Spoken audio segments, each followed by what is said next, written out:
So comedians roasting celebrities to their faces. So let's get it. There you go. Spin that and then throw it. I don't know.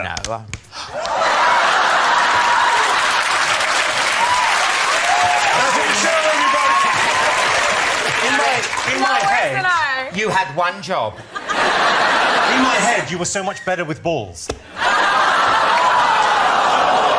Do you picture your career this way when you start out? Is it like what you want? Not here. Julia Roberts, you live next to me at the beach, you know that. Thanks for all the visits. Anyway, I'm living about 2 blocks from you. The broad never shows up. Come by and say hello. Closer than 2 blocks. You have no lines, Julia, just nod.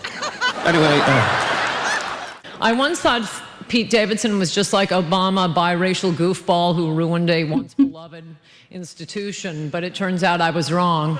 Pete's not biracial.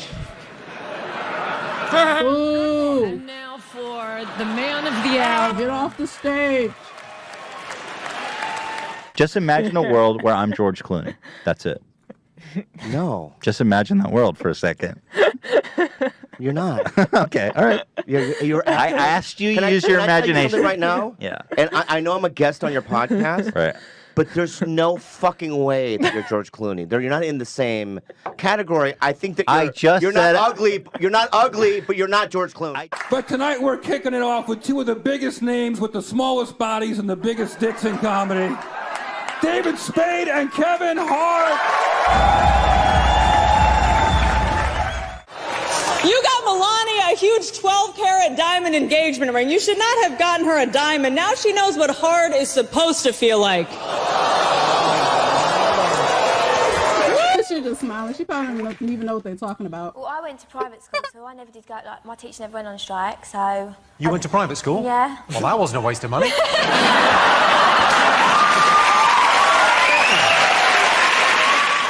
Sugar Ray's a great champion. Sugar, we'd ask you to talk, but you know the blacks, your lips lock. You know him from Tough Crowd with Colin Quinn, and that's it. Please welcome the virtually anonymous Greg Giraldo. That was great, Jim. I've never seen you be funny on TV before. Have some dignity and stick to radio. You look like Pete Sampras with Down syndrome. And Katie Seagal, you're an incredible actress. You worked on Married with Children, the show that changed comedy. Sons of Anarchy, the show that took drama to a whole new level. And 8 Simple Rules, the show that killed John Ritter. I gotta ask you a question. The hat, it's one thing to wear the hat backwards. Do you have an afro under that or something? It looks very, very high. I'll tell you what. Hey, that's none of your damn business, okay? Whatever's going on up under that hat do look funny. The only information that you need to know is that I don't have a mushroom on the top of my head like you. That's right, Stephen A. I have a cut from this year, all right? From this era, from this generation. I don't even know what I'm going to say before I say it. It just flies out of my mouth. How does that work? What happens when you find yourself in a situation where sincerity is paramount? What? The way you're looking at me makes me want to cover up my vagina.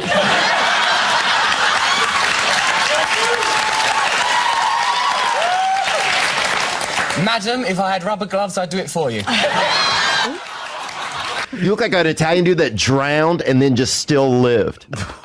You talking about a zombie? Yeah, you fucking look like a Sicilian zombie, dude. Bro. Your whole career as a comedian is about making fun of pretentious, high-minded, self-congratulatory BS events like this one. The whole feeling in this room of reverence and honoring is the exact opposite of everything I have wanted my life to be about.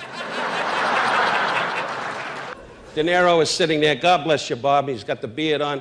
To know him is a treat. He's one of the great actors of our time. You ask him. The Irishman was amazing. It was amazing. It was. It was great. Long, but amazing. It wasn't the only epic movie. Once Upon a Time in Hollywood, nearly 3 hours long. Leonardo DiCaprio attended the premiere, and by the end, his date was too old for him. So...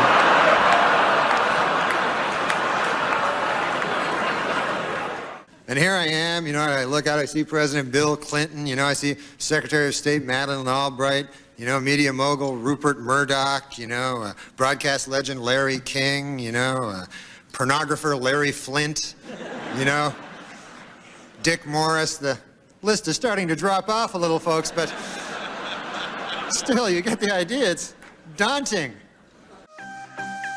Okay. Sure. Oh my God, I can't put it down. Thank you. That doesn't insult me at all. That's very kind. I don't mean that as a negative. No, not at all. It's just nobody, I can't describe It's just the you. fact that I have a full head of hair. That's what's telling you. Well, yeah, sure. I don't mean that in a bad way. No, Don't take that the wrong way. I'm not. It's just that I just don't have to cover my chin because I'm proud of it. Jay, But no, it's not. Jay. But go ahead. Jay, I'm sure if you weren't famous and you robbed a bank and the dude was describing you to like a police sketch artist, he'd be like, no, seriously, what did he look like? Nobody looks like this.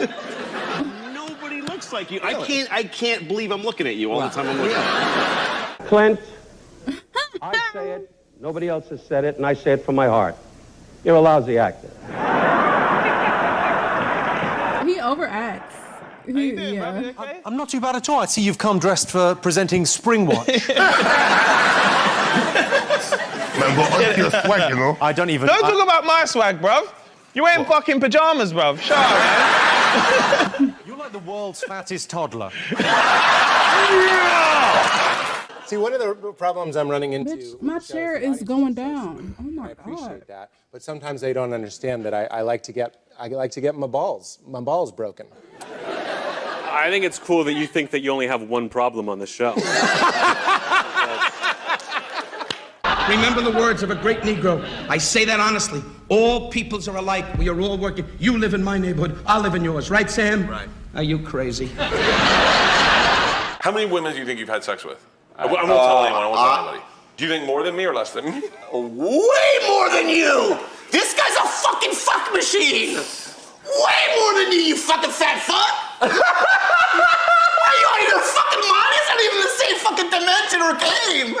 This is a machine right here, dude! Fuck off. Every day! Every day! Did you fucking... Damn. You know, I was so excited to be here and see Shaq and Emmett and hang out with all these comedians. I feel like I died and went to Harlem. This ain't a roast, it's a barbecue. Have you gone to a Clippers game this year? I've gone to several Clippers games. How come you haven't mentioned them? Well, because A, you didn't give me a chance to. Don't cut me off. No, you didn't. I wasn't done. You said You stuff, stopped me and then you started doing some stuff. I said there's several teams. Within those several teams, the Clippers was in that. You would know that if you knew talking. If you knew about this world, you would know that. That's what I meant, Steve. Okay? What you do is assume. That's your problem. You assume.